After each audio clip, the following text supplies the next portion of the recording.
And welcome to the Algorithms and Complexity seminar. Today we have an exciting talk by Joakim Blikstad, and it's about dynamic oracle matroids, which is a tool that they study to obtain fast algorithms for a number of things, including finding disjoint spanning trees in a graph, which is maybe surprisingly an open problem that still doesn't have a satisfying answer.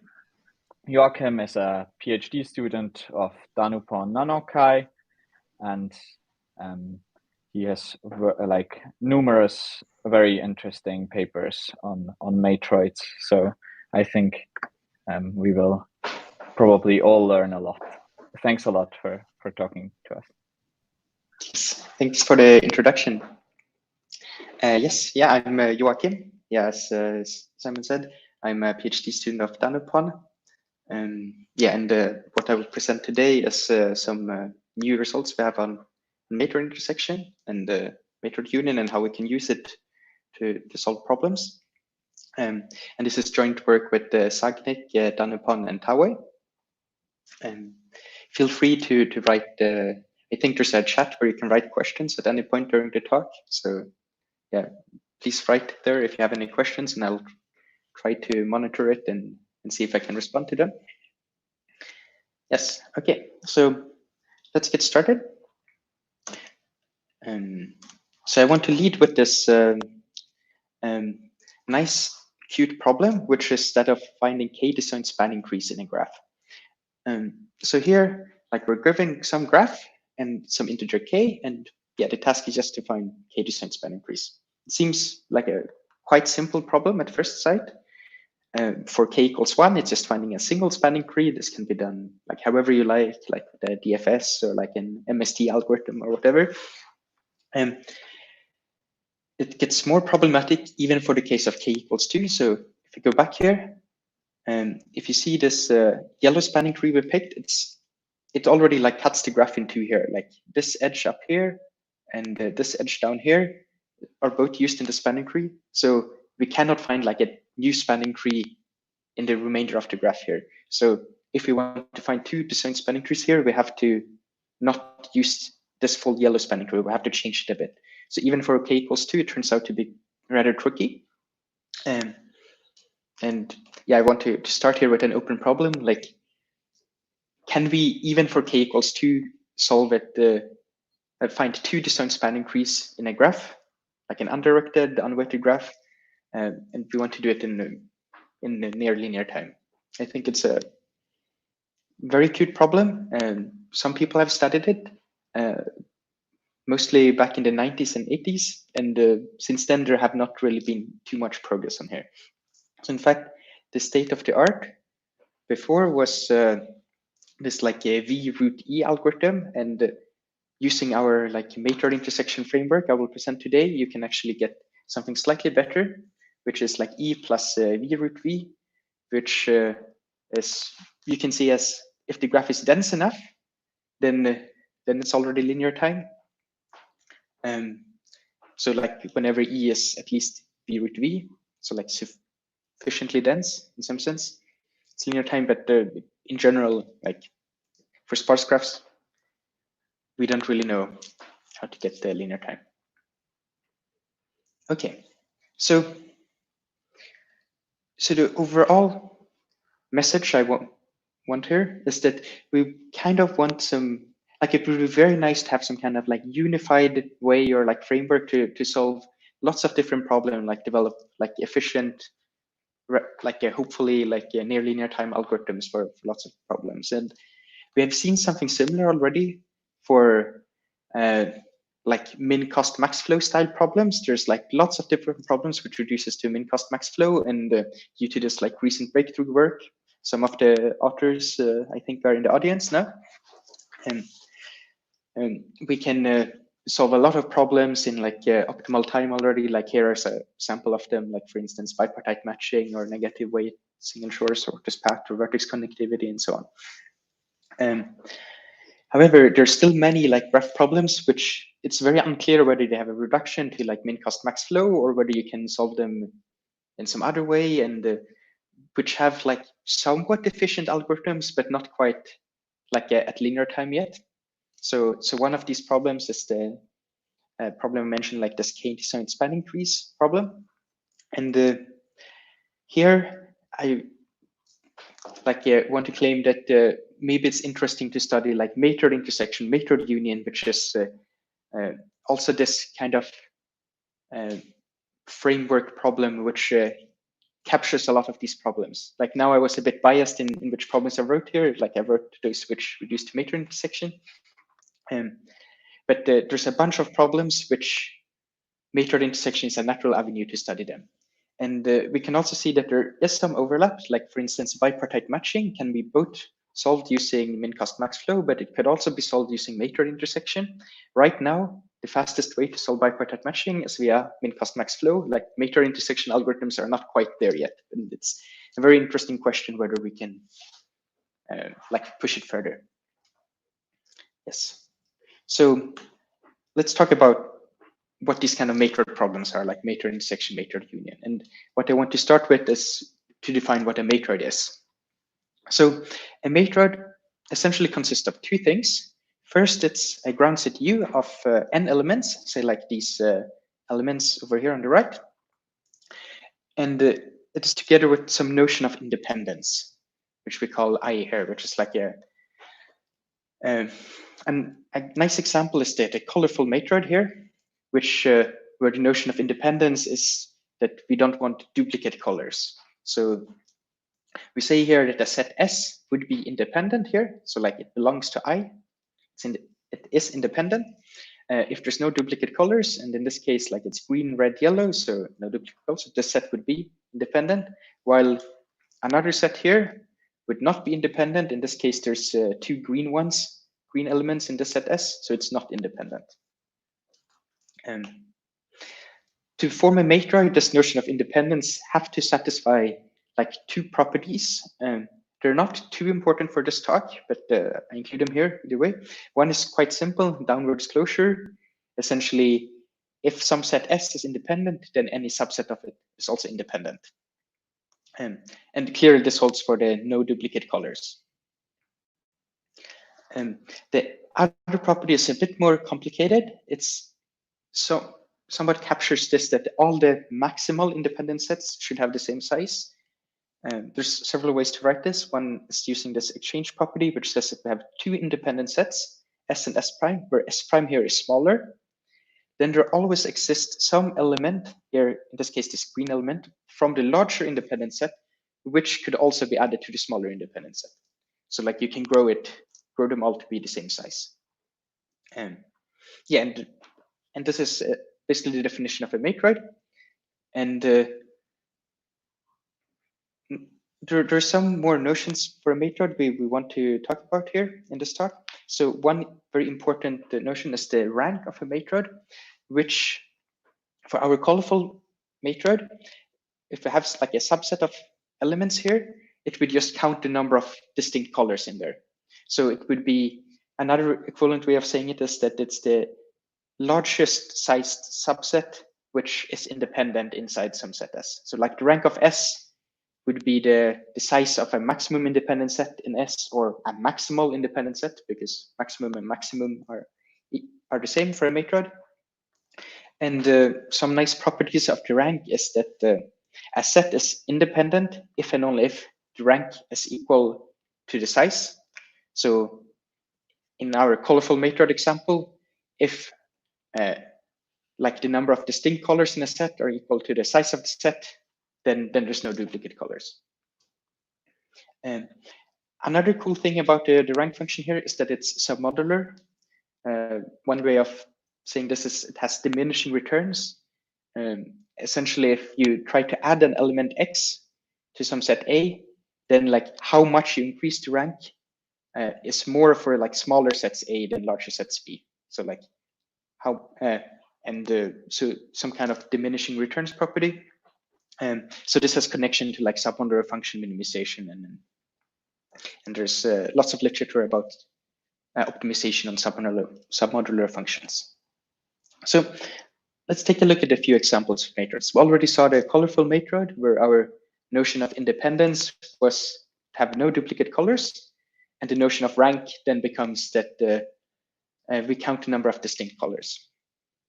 Another very important matroid is the graphic matroid, where we are given some graph and our elements are the edge set of this graph.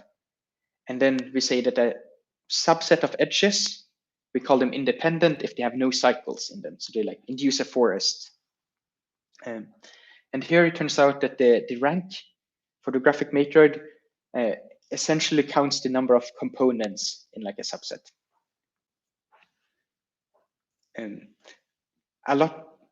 Another interesting matroid is the linear matroid, and this is where a lot of the terminology comes from. Like the independence turns out to be just linear independence here, and the rank is like the rank as in linear algebra. And the elements here are like a set of vectors. You call them independent if they're linearly independent. It turns out both the colorful matroid and graphic matroid are actually special cases of linear matroids, but there are other matroids. This is the famous matroid, which turns out to be the smallest example of a non-linear matroid. So not all matroids are linear. And there's a bunch of matroids which are out there and used in practice, like the laminar matroids, transversal matroids, and so on. But some interesting matroids we'll look at today is the colorful matroid and graphic matroid. It's my two favorite ones. They're very simple and can model quite difficult problems already. So now, like, if we look at the colorful matroid, just counting the colors, it's easier, like determining if there's no cycles in a set of edges, that's also easy. So we want to do something more complicated with these matroids. And here there's a few different problems we can solve in matroids, namely matroid intersection and matroid union. And they turn out to be very related, although the definitions are a bit different. So in matroid intersection, we're given two matroids on the same ground set U. However, they have two different notions of independence, and we want to find a set S, which is a common independent set. So it's independent in both matroids, and we want this to be of maximum size. We'll soon see examples of matroid intersection, matroid union here. And the matroid union problem, also sometimes called matroid sum in earlier papers, is somewhat similar, but here we're given K matroids instead. And we want to find essentially sets which are independent in each of these K matroids. And we want them, like, hopefully they're disjoint, so like their union would be of maximum size. And the K-fold matroid union is like a special case of matroid union, which pops up a lot in practice, where all our K matroids turn out to be exactly the same matroid. Yes. I want to mention something quick here, that like the matroid union turns out to also be a matroid, but not for the matroid intersection. And in fact, if you do the matroid intersection over 3 matroids instead of 2, it turns out to be NP complete. So it can model like Hamiltonian path quite easily. So it's really like the case of 2 matroids for matroid intersection, which is the interesting case. So let's take a look at the matroid intersection again and give an example. So again, to recall, we have 2 matroids, M1 and M2, with different notions of independence. As an example, we can say we have lots of elements, and each element here has 2 properties. So the properties are that like an element has both a color and a suit, and the different first matrix says we want distinct suits, and the second matrix says we want distinct colors. So for example, this set would not be a common independent set, although it has distinct colors. There's 2 clubs in it. Similarly for this set, it has distinct suits, but there's 2 blue elements in it, so it's not independent for the second matroid. However, this set here would be independent in both matroids. All the suits are distinct and all the colors are distinct. So this is as common independent set, and it's also of maximum size here because there's only 4 distinct suits, so we cannot have anything larger. So for matroid intersection problem in this case, this is what we want to find as the solution, for example. And actually, for this specific case, where we have the distinct suits and distinct colors matroids, we can interpret it as a different problem here, where we can draw all the suits in a column here and all the colors in a column here. We look at some element like this red heart and represented by an edge between this blue heart, and represented as an edge between this heart and the color blue. And we do this for all our elements we have. So we draw lots of edges, one per element. And now, if we look at some set, common independent set here, what does it mean for it to be common, like independent in both matroids? First, it should be independent in the distinct suits. So all these edges we picked here would be incident to different suits here. And similarly, all the edges we picked would be incident to different colors here. So a common independent set here is exactly that of a matching. So the maximum matching corresponds to like the solution of the matroid intersection problem. So here, like in general, you can model bipartite matching in exactly this way. You have a bipartite graph, and you have one matroid. You say you want distinct, like you can use at most one vertex on the left for like one edge per vertex on the left, and the other matroid for vertices on the right. So it's a way of modeling bipartite matching, and it's somewhat the simplest example of matroid intersection, where both matroids are this simple partition matroid or colorful matroid. So you can imagine that the matroid intersection, in fact, can model much more difficult problems than just bipartite matching. Okay, so let's also look at the other problem, matroid union instead of matroid intersection. To recall here, let's look at the k-fold matroid union, where all matroids are the same here. So we're given one matroid and some integer k, and we want to find some sets S1 up to Sk, each independent, and ideally we want them to be disjoint in order for this S to have maximum size. It's quite easy to see how we model this k disjoint span increase problem here. So we pick M to be the graphic matroid of the graph, and say we're in the example where k equals 2, then we want to have two sets S1 and S2 of edges. We want them to be disjoint, and we want both of these to be like forests, or if they're in maximum size, they would be span increase. So here we can see that matroid union can model this like k disjoint span increase problem. In fact, matroid union and matroid intersection turns out to be very related. They can actually solve each other. Maybe the easiest reduction is to see that matroid union can be solved using matroid intersection. So how to do this is that, say we want to solve matroid union now, then we take our input and like duplicate it k times, independent copies, and say that we say this second matroid would just be k independent copies of it. So, and we color each element in a unique color. So, and we say that the first matroid is the colorful matroid here, and this ensures that we pick each edge at most once, even though it's in multiple copies. So if we just look at what we did before, we get like two graphs here, and in this k disjoint spanning tree problem, we would say like this blue edge can only be used in either the left or the right graph due to it having the same color. And the second matrix says that what you have to be a spanning tree in here and a spanning tree in here. Yes. So again, matroid intersection can be used to solve matroid union, with a potential blow up in like k here. But let's assume k is constant for the purpose of this talk. Okay, so now with matroid intersection and union, again, there's a bunch of problems which can be modeled as either the intersection or union or both. We already saw bipartite matching and k disjoint spanning trees. Other examples are arborescence, colorful spanning trees, some tree packing problems. There's also some scheduling, routing, and graph orientation problems, and it also has some connections to submonary functionalization. So this kind of problem which is a natural avenue to like study lots of problems at once in a unified way. Okay, so one thing we have to care about when looking at matrix intersection or union algorithms is how we actually access the matrix. It turns out that there exists a super exponential number of matroids, so we cannot really hope to get like a description of the matrix as the input in general.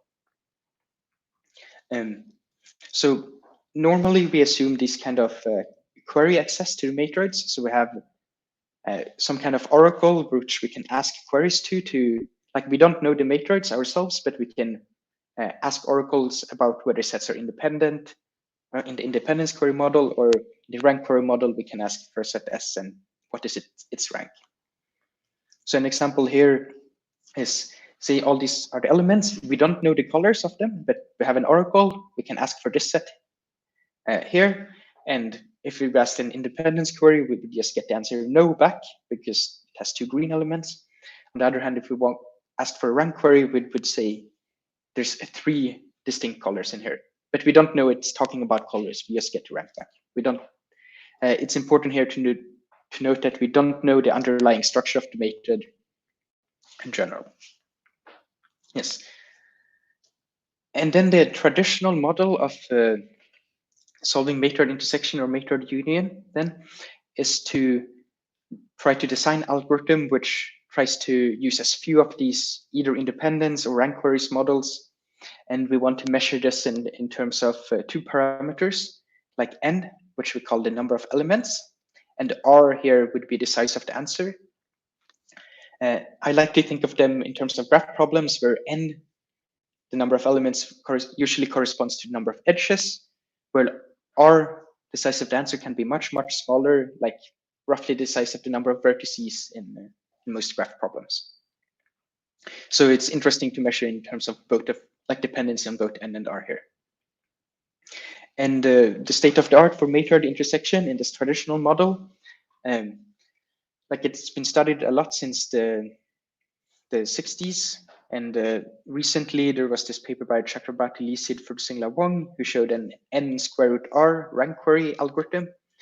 And there's also been a slightly less efficient, but still like sub nr. So n times r to the 3/4 independence query algorithm. However, in this tradition model, oh, okay, let's start with this. So, like a nice open question here is like, can we actually push this down to linear number of queries? Like now we know that bipartite matching can be solved in almost linear time. Is the same true for matrix intersection, or like is there a gap between them? See, this like rank query bound like n root r kind of in the for bipartite matching, it would be like number of edges root square root number of vertices, which would correspond to like the Hopcraft-Karp, like the best combinatorial algorithm for bipartite matching. So it's really interesting to see here, like, is there a gap here between matrix intersection and bipartite matching, or not? Like, is it possible to achieve n queries here? There is one caveat though with this traditional model, that even if it is possible to achieve n queries here, it does not necessarily imply that we get efficient algorithms for, say, like bipartite matching in this similar running time. And this is because of this query model. Like if we query like the rank of some set Q, it takes already like size of Q time to specify this query. And usually you have to like answer this query as well. So this shows that like you have a polynomial time reduction, but it gets like a blow up of like n in the runtime if you just implement this naively. So what has happened a lot in like the 80s and 90s is that there's a lot of these problems which can be solved using matrix intersection, but or matrix union, but they have to like specialize the framework and replace these like independence or rank queries with the special ways of like with the alternative ways for the specific problem they care about. So this is a caveat of this model here, that even if we get very fast Matroid intersection algorithms, it does not necessarily imply efficient algorithms for all these problems which are modeled by Matroid intersection. So let's look at on a sequence of queries here. So say we first, like our algorithm first issues a query like this. Sounds good, and then it issues a query like this. This is kind of far away from the first query. So like here, we can't really do better than more or less like recompute this answer to this query from scratch, because it's like very different from the first query. However, if we got this like query 3 here, which is very similar to query 1, except it like adds one element. If one now imagines some like kind of data structure which keeps track of how many unique colors there are for like query 1 here, it should not be too difficult to like update it with like adding a new element. So we can expect this query 3 to be quite quick to answer if we already answered query 1. Similar here, like let's say query 4 is the same as query 3, but we just remove this red element here. We can also expect this to be somewhat quick to answer. So to formalize this a bit, like this motivation here comes from how Matroid intersection union are often used in like real world or like in specialized algorithm for like k-design spanning trees and stuff like this, where they replace the queries, and it's kind of for the reason that the cost of answering a query is often expensive and dependent on like how different it is from the previous queries which have been asked. So we formalize this in the new model, which we call the dynamic oracle model, where we say the cost of issuing the Kate query here would be the min over all previous, not just the like last query we issued, but like any previous query we issued. And this is like the symmetric difference, like how many elements do we have to add or remove from it.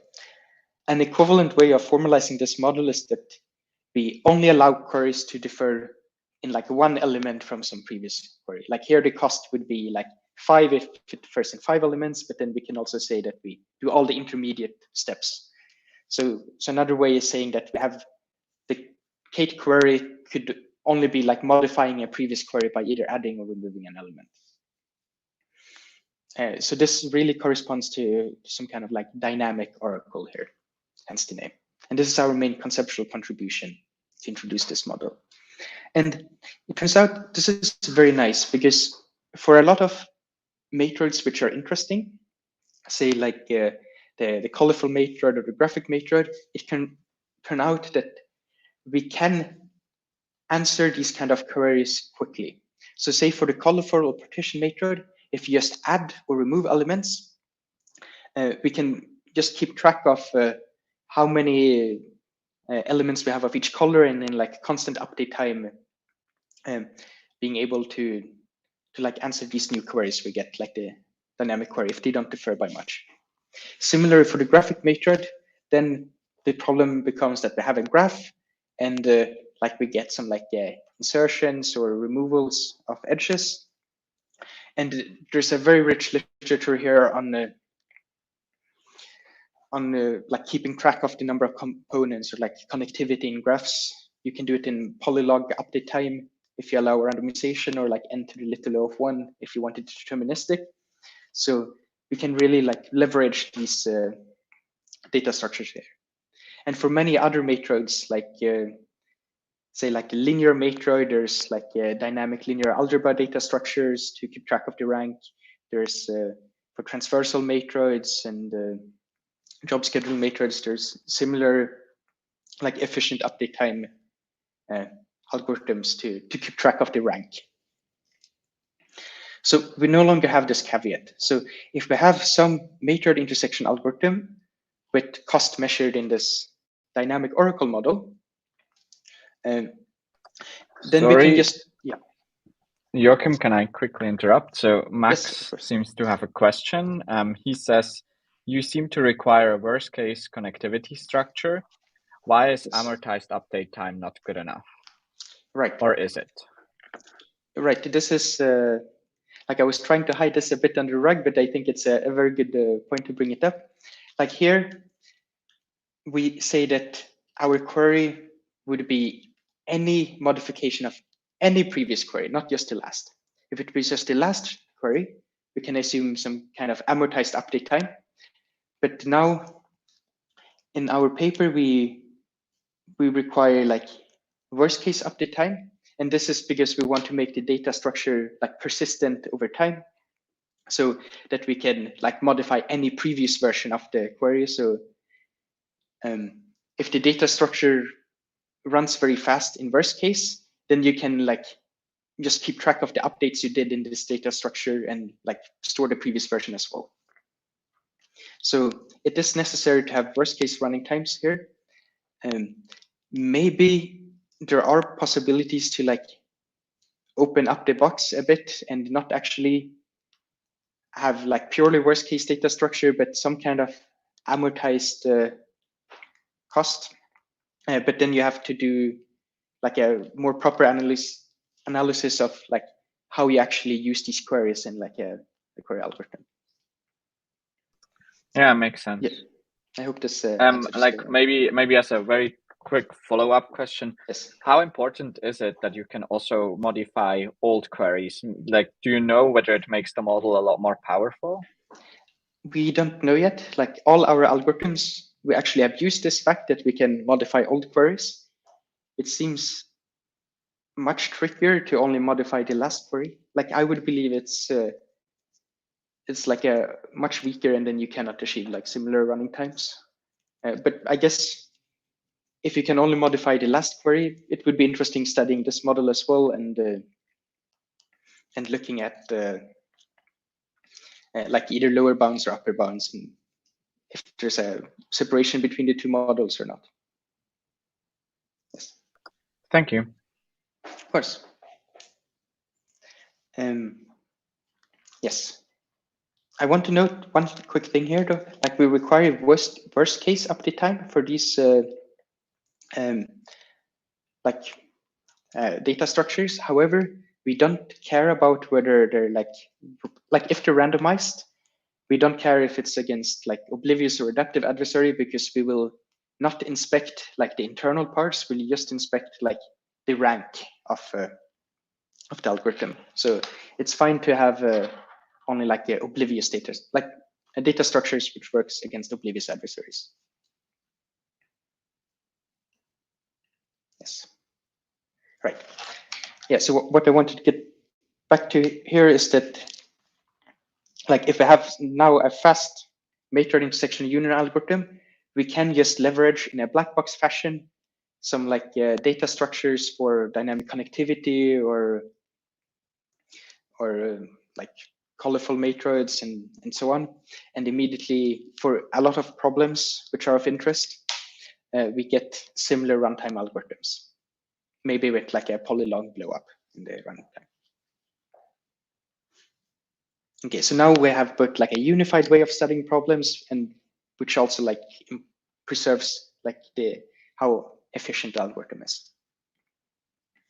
Yes, so our results in this model is like we have a few different results. The first result is that we can match the previous best bounds for Matroid intersection, but instead of issuing like rank queries or independence queries, which are like all over the place, we issue them in this more restricted dynamic rank or dynamic independence query model. But we use the same number of queries. In the special case of Matroid union, we actually managed to improve this like n root r to n plus r root r. And we do this was unknown even in like the traditional model, but we do it in the dynamic model. So immediately in a black box fashion, this have lots of applications for different graph problems with some improved running times. I want to mention that Quandro had a similar result concurrently and independently from us, like not with dynamic rank queries, but he got the runtime like this in the rank query model, and specialized it to some like problems on graphs as well. So to see what this improvement is, it's like basically comparing E root V versus E plus V root V. So for a lot of graph problems, it's now like linear time for sufficiently dense graphs. Okay, and our third result is actually on the lower bound side instead, where the previous best lower bounds was by Harvey, who showed that like you need 1.58 times n roughly number of queries, in that case independence queries. Our lower bound showed that you need like a superlinear number of queries, in fact at least n log n, and this holds for the traditional independence query model and also for our new like dynamic rank query model, but not for the traditional rank query model. So we know a linear number of queries is not possible anymore, but maybe n log n is, or it's tricky to say. Yes.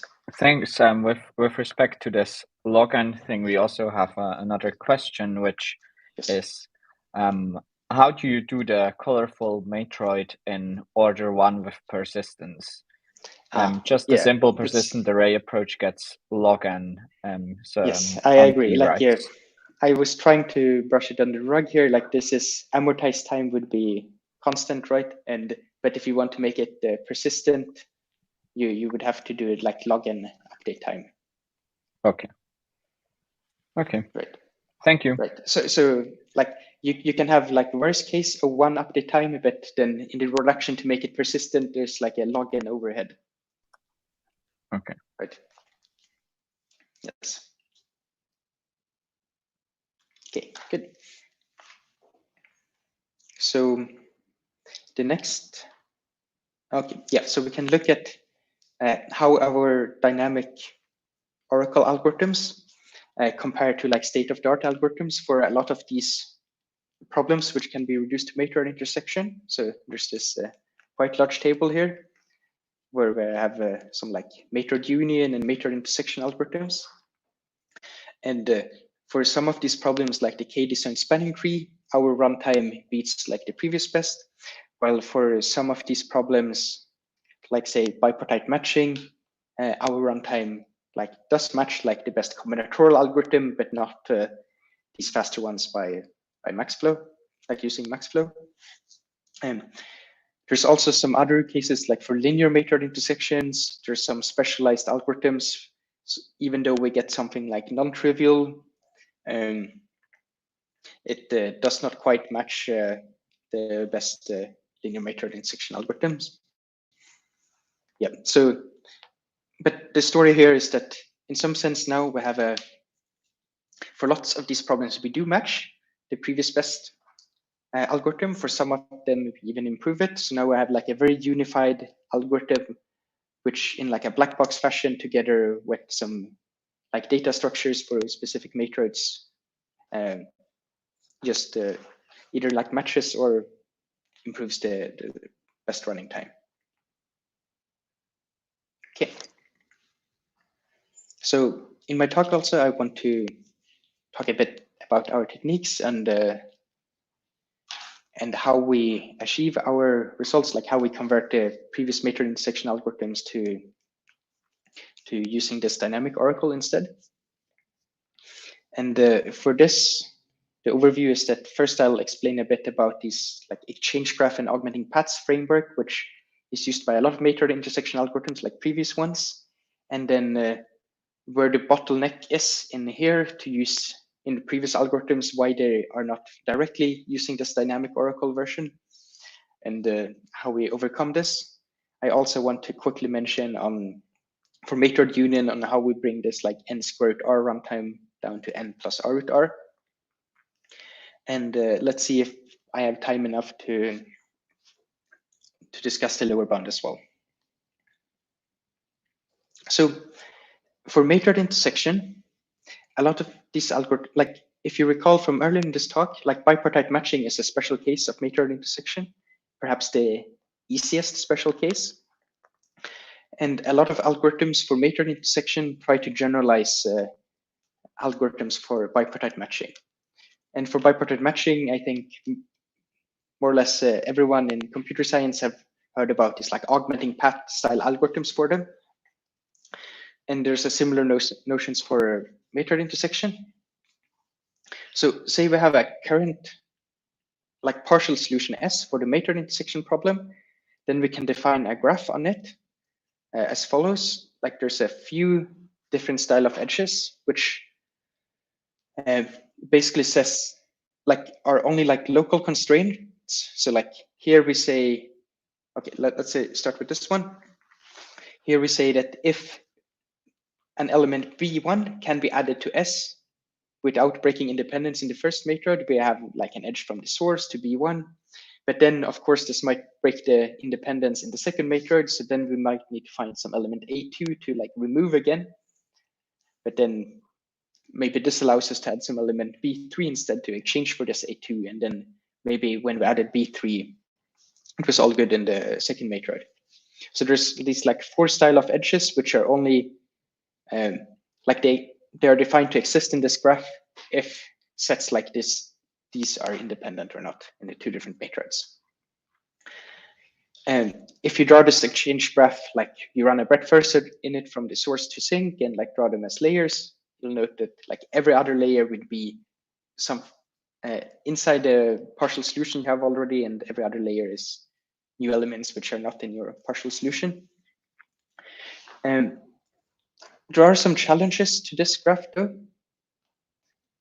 Okay, so the first thing to notice is that all these edges in the graph are defined by like local conditions. However, if you find some like source to sink path, all these local conditions due to these like properties in the definition of matroids actually implies that like if you do all these exchanges at once, it would also be stay independent in both matroids, and then you have found some set S prime where you added one more element than what you removed, so you have increased your partial solution by 1.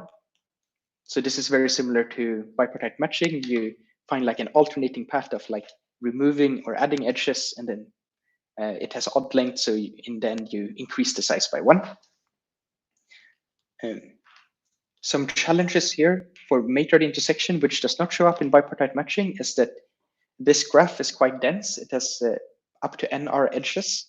So it's expensive to like actually compute this full graph. So we have to like explore it in a more efficient manner using these queries without actually knowing the graph. Another thing is that if you have one of these augmenting paths for like max flow or bipartite matching, if you augment along it, what happens? Yeah, then this path is reversed.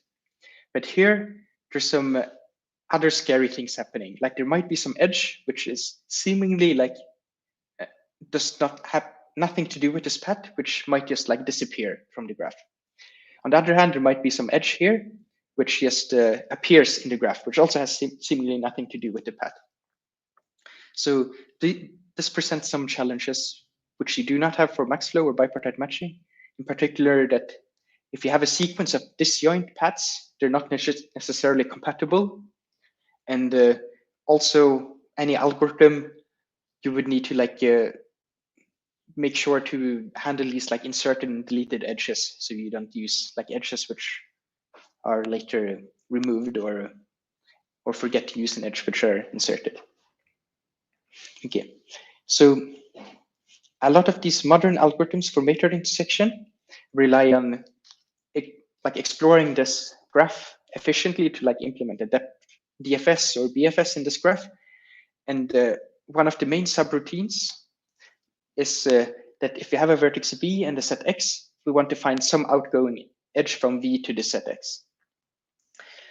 Due to the definition here of matrix intersection and the exchange graph, whether such an edge exists is you can find out by just answering like a rank query.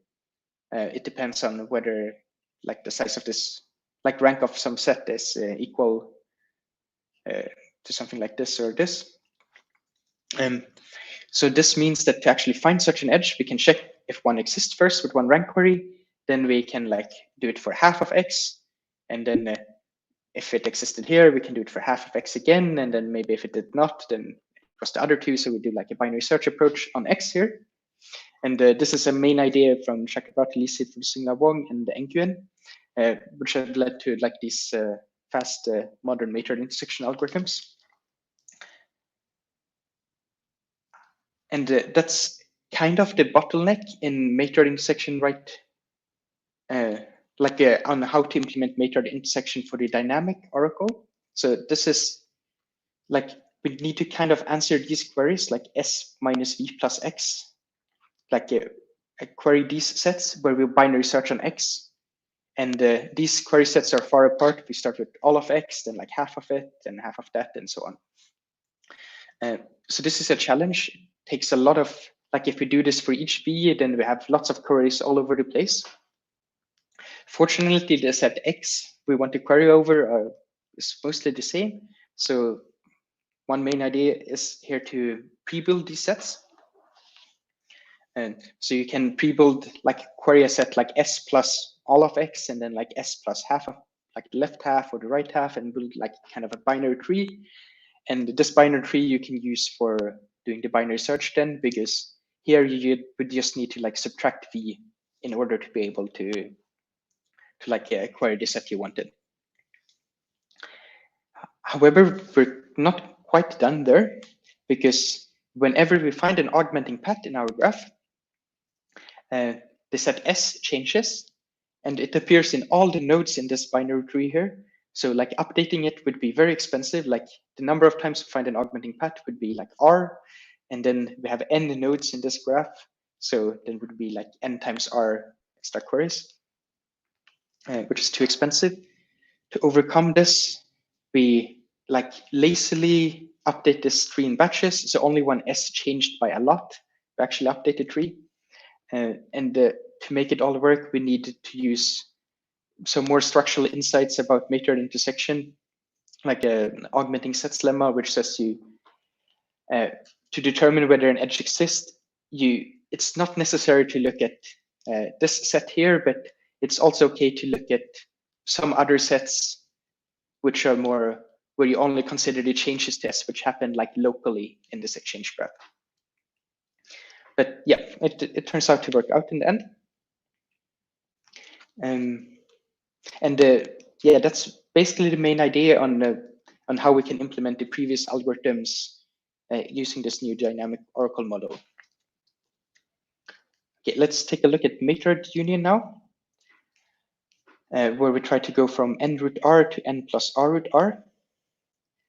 For matrix union, we solve it using matrix intersection. So we have this exchange graph again, but here we can actually, in the special case of matrix union, we can notice some extra things about the exchange graph.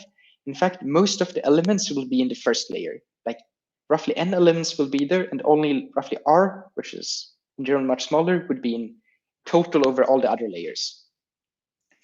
And in fact, in the first layer, we don't care about all elements. It suffices to consider only like a small subset of them of size r, like a basis. Say, in the case of like the graphic matrix, we would consider a spanning tree, or the case of a colorful matrix, like suffices to consider one element of each color.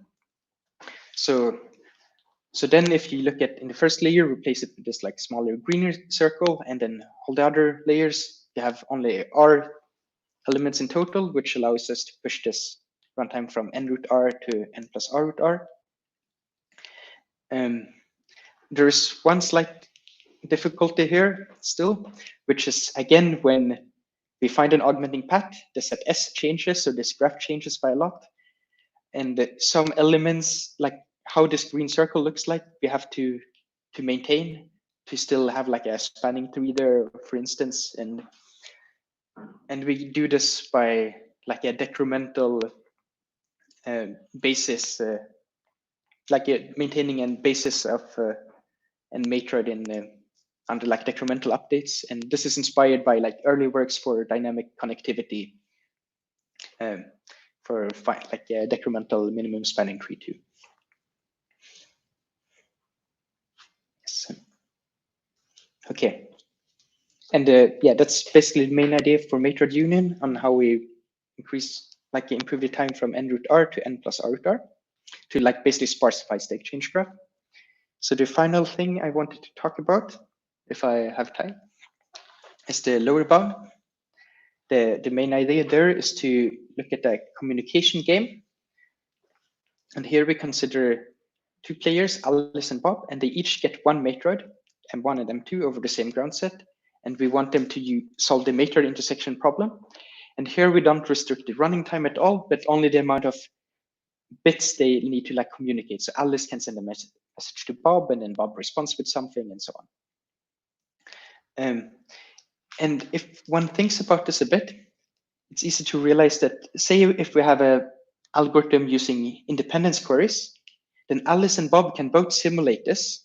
Whenever the algorithm wants to make a query to the second Matroid, Bob knows what this query would be and makes this query, and then sends the answer, which is either like yes or no to Alice. So if there is an independence query algorithm in Q queries, then they can use just Q bits of communication. And similar for dynamic rank queries, it suffices to send one bit of information to answer each query. Unfortunately for rank queries, in the traditional model, it might be up to log n bits of information they send per query, which is why we have to divide by log n there. So now we just have to choose the matrix carefully to model some difficult problem in the communication setting.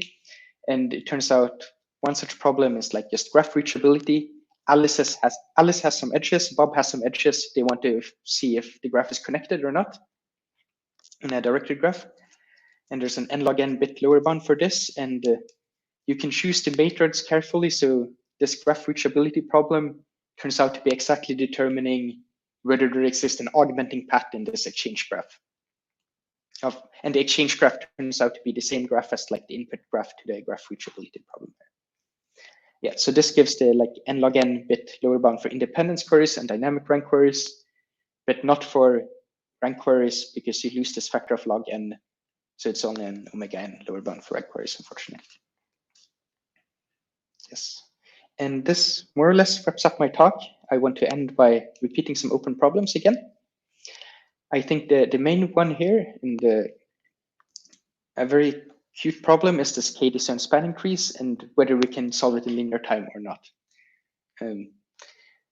Like I think a neat question is like for say bipartite matching, the only way we know how to do it in linear time is via max flow. Maybe max flow can be used here too, but probably not. So what are other methods to push this down to linear time? And this is even for finding two discern span increase in the graph. A more ambitious goal would be to do like Matroid intersection or union in linear time. And either in like, if you do this in the dynamic model, you have lots of problem which runs in linear time, including this like k-discern span increase. But also in just the traditional query model or even like linear communication in this communication game I talked about last slide would be very interesting. Or on the other hand, maybe it's impossible, but then it would be nice to have any like truly superlinear lower bound, not just n polylog n, but like n to the power of 1.001 or something. Another direction would be to look at weighted Matroid intersection or Matroid union where elements have weights. It's currently in the traditional model a bit less efficient to solve this than using no weights. And here it's interesting to either improve it to match the unweighted case or maybe also look at weighted Matroid intersection in this dynamic oracle model to try to match the current best running times there. And a more of a conceptual question is whether this idea of a dynamic oracle model is relevant for other problems, like not just Matroid intersection, Matroid union, but there should be other query problems out there where it makes sense to study in this kind of dynamic oracle model where the queries are only allowed to change by a bit. So some examples I could think of was for submodular function minimization, maximization, or cut queries in a graph, but there's probably lots more out there. And yeah, this is my last open question here. So thanks for attending the talk and listen. So thanks a lot. It was very interesting to hear you talk. If anybody in the audience has further questions, we're very happy to answer like a few questions here, if that's okay. Maybe as a first question that came to mind, do you think that sort of independence queries are stronger than rank queries, or do you think there's no real separation? Yes. So just let's see if where did I have the results for? Yeah, so for rank queries, we have like slightly faster algorithms than independence queries here. It's tricky to say. I think closing the gap between rank and independence queries would be interesting. Rank queries seem a bit more powerful, but it's, and in most models of computation I know of, for matroid dissection, like rank queries are just like slightly better than independence queries, but it's tricky to know whether there's actually some real separation there or not. I would believe no, but I don't really have any good arguments. Like for many of, like why we mostly focus on dynamic rank in our paper is that I think for most of these like data structures problem to like count the number of components and stuff like this, and it's seemingly equally easy to like count the number of components and just of like determining whether everything is connected or not. Okay, yeah. Makes sense.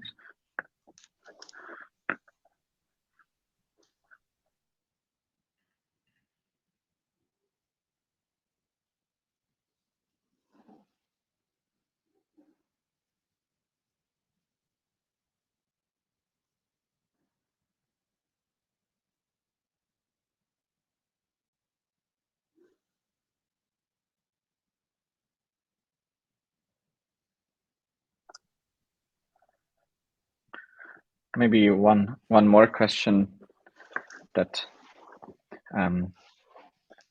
comes to mind, like the lower bound that you showed seems to be unconditional. There are also no conditional lower bounds for any of the models.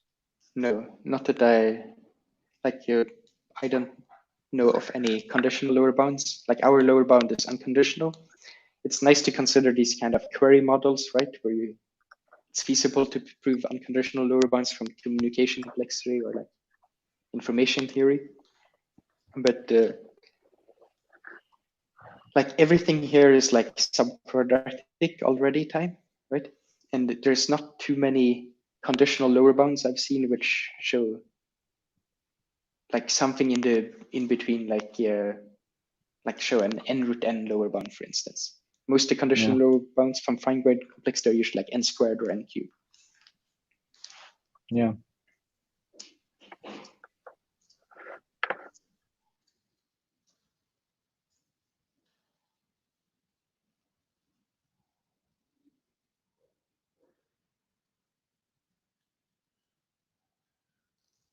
Max is suggesting that triangle detection could be a possible candidate for a conditional lower bound. Yes, like I would be very interested to see conditional lower bounds. I guess triangle detection would be interesting. There, the thing is M3/2 Max is writing. Okay. Like in some sense, it's tricky to know whether matroid intersection is actually more difficult than, say, like bipartite matching, which we know now can be done in like linear time, right? Yeah. Okay. Yeah, maybe I should take a look at triangle detection. If there's no further questions, then I think we can wrap up. And then there's this lounge feature where we can meet up later, or like right after the talk, and quickly talk if you have time and are interested. We would be very happy to chat with you. Thanks a lot for the talk.